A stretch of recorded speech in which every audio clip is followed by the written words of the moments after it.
Pablo también escribe en Efesios 4 que los profetas son uno de los principales medios que Cristo ha puesto para traer unidad a la iglesia. Por lo tanto, sus consejos ayudan a proteger la iglesia de las falsas doctrinas. De acuerdo a Hechos 15, los profetas confirmaron a los creyentes en la verdadera enseñanza de la iglesia en tiempos de controversias religiosas. Pero sobre todo, Pablo enseña que el propósito primordial del profeta es llevar a hombres y mujeres a Cristo, estableciéndolos en una relación con Él. Para ayudar a alcanzar esa meta, Jesús predijo por medio de los profetas del Nuevo Testamento que tal actividad continuaría en la iglesia. El testimonio de Jesús no cesaría con el libro de Apocalipsis. De hecho, los libros de Joel y Apocalipsis indican que el don de profecía asistirá especialmente a la iglesia en el tiempo del fin.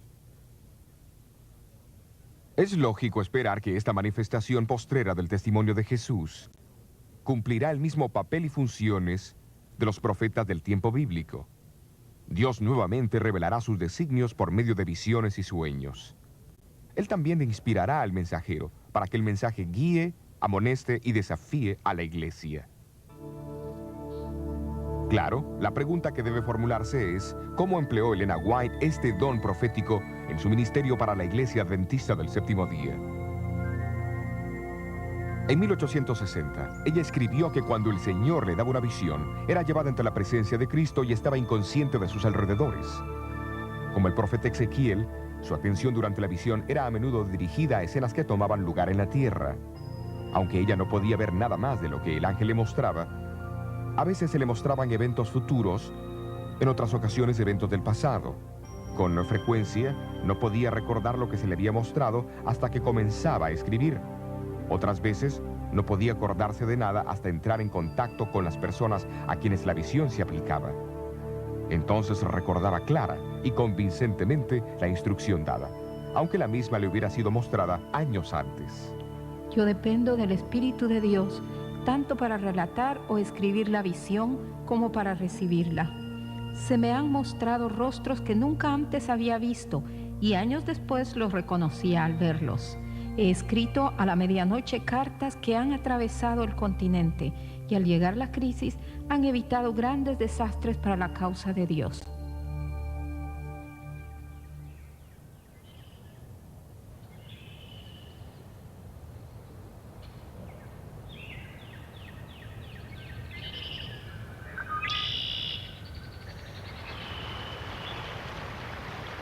Tal vez no hubo una crisis más grande en la iglesia adventista durante los primeros 70 años de su historia que la amenaza del panteísmo. Los panteístas creen que Dios no es un gran ente personal, sino una esencia misteriosa, una influencia impersonal que impregna toda la naturaleza.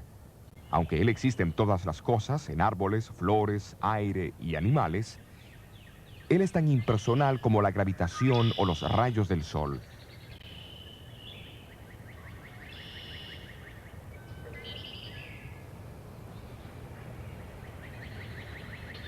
Esta idea había sido adoptada y enseñada como una nueva y avanzada verdad por algunos de los líderes de la iglesia de Battle Creek. En realidad, amenazó los mismos fundamentos de la opinión bíblica de Dios.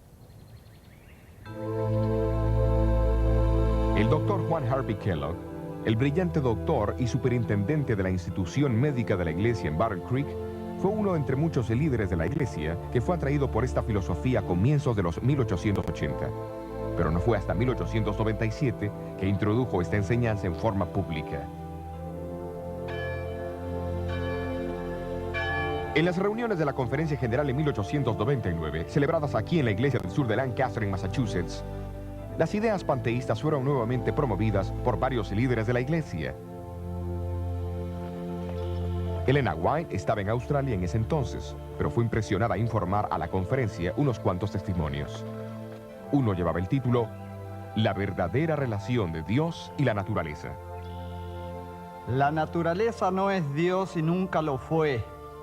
La voz de la naturaleza testifica de Dios, declarando su gloria, pero la naturaleza en sí no es Dios. Como creación de Dios, solo profesa el testimonio de su poder. Bueno, hermanos, ¿qué piensan ustedes? La ocasión cuando ocurrieron estas comunicaciones fue muy significativa. Habían sido escritas aquí en Australia casi 4 semanas antes del comienzo de la conferencia, pero llegaron justo cuando se las necesitaba. Sin embargo, eso no fue el fin del asunto. La enseñanza panteísta prontamente se extendió en el colegio de Battle Creek y en el sanatorio que estaba bajo el control del Dr. Kellogg.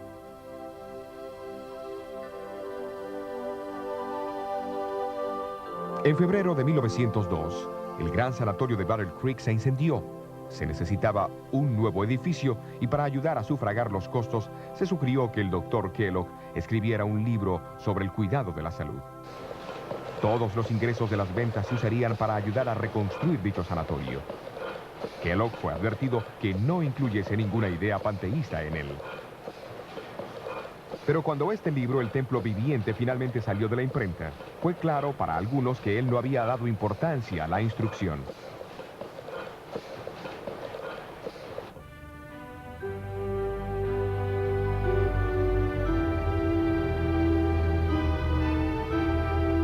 En 1903, los líderes de la iglesia planearon que el concilio anual tendría que ser en Washington, D.C. El presidente de la iglesia, Arturo Daniels, esperaba que no se hicieran referencias a El Templo Viviente o a las ideas panteístas de Kellogg.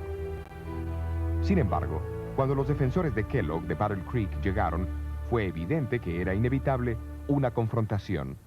Señores, necesitamos un nuevo modo de ver a Dios. El panteísmo no dará eso, será una nueva experiencia religiosa. No estoy de acuerdo con usted, hermano Kellogg. No estoy de acuerdo con usted en absoluto. Amén. Yo creo Amén. que el panteísmo debilitará la fe y llevará a la iglesia a perder confianza en Dios. Aferrándonos a nuestras tradiciones. No hemos estado aferrándonos a eso por mucho tiempo. Lo que usted quiere hacer es llevarnos a pensar en un Dios que no se interesa Eso por no es nosotros. lo que hemos dicho. Hermanos, por favor, pienso que debemos terminar esta reunión.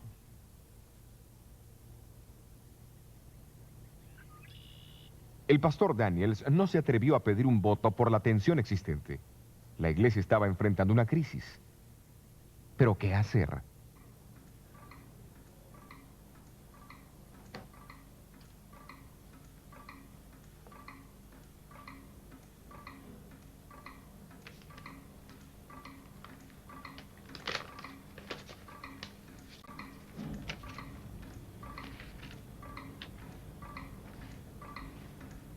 Tengo algo que decir referente al nuevo libro El Templo Viviente. Tengan cuidado con su modo de pensar acerca de este libro con respecto a la personalidad de Dios. Como el Señor me presenta los hechos, ese modo de pensar no tiene el apoyo de Dios. Se me ha mostrado que el autor está en un camino falso y ha perdido de vista las verdades distintivas para este tiempo.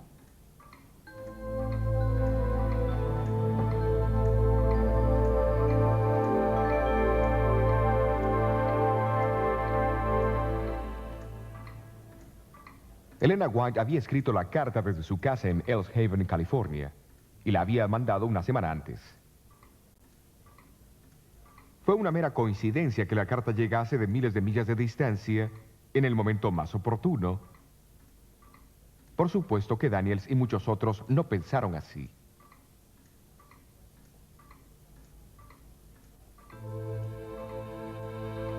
Nunca antes los mensajes de Dios fueron tan necesarios como en este momento, y nunca hubo mensajes más certeros mandados por Él a su pueblo que los que usted nos ha enviado.